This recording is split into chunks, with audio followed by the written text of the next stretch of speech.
তো আজকে হচ্ছে আমি আমার বোনকে নিয়ে আমি কালকে থানাতে যাই। তো থানাতে যাওয়ার পর হচ্ছে আমরা আয়ুর সাথে কথা বলি এবং আমার হাজবেন্ডকে ডাকানো হয়।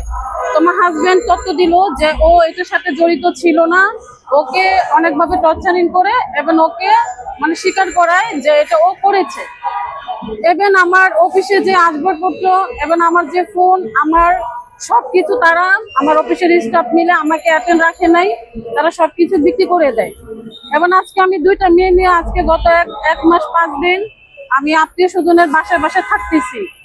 আজকে সে অপরাধ না করে সে অপরাধী, কিন্তু আপনি সেটা জানেন যে একটা মার্ডার মামলা এবং সে খুন করুক মনে না করুক, সে জড়িত থাকুক মনে না থাকুক, এই সমাজে কিন্তু এটাই বলবে যে খুনির বউ খুনির মেয়ে।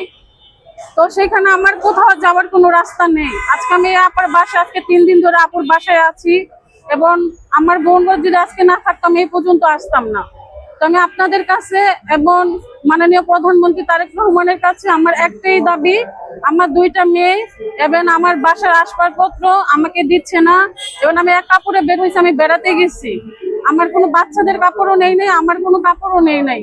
এবং আমার বাসার মধ্যে আমার কিছু গোল্ড আছে, আমার মেয়েদের সম্পদ, আমার মেয়েদের ভবিষ্যৎ। এখন ওরা ওরা আমাদেরকে চাবি দিচ্ছে না এবং আপুরা কালকে যায়, আমাদের অনেক সাংবাদিক ভাইরা থাকে কিন্তু এরা কোনো সাড়া দেয়নি।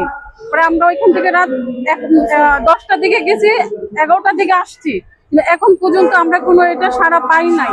তো আপনাদের কাছে আমার এটাই দৃষ্টি যেন আমি একটা সুস্থ বিচার পাই এবং আমার মেয়েদেরকে নিয়ে যেন আমি একটা ভালো বিচার পাই, বা আমার যা যা নেওয়া হয়েছে আপনারা একটু নিজেরা থাইকে এবং মাননীয় প্রধানমন্ত্রী তারেক রহমানের কাছে আমার এটাই চাওয়া।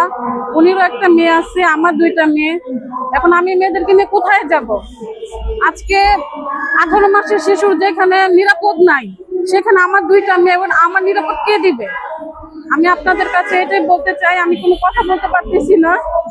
আমি আপনাদের কাছে এটাই চাই, আমার আপুরা আছে, আপুরা যেভাবে কথা বলবে এবং আপনারা যেভাবে চান ওইটা আমাকে একটা সুস্থ বিচার করে দেন, আমি এটাই চাই। এবং আমি 700 কাছে 700 স্যারের কাছে আমি এটাই জানতে চাই, আমাকে কেন চাবি দেওয়া হবে না? আমার বাসা চাবি কেন আমাকে দিবেন?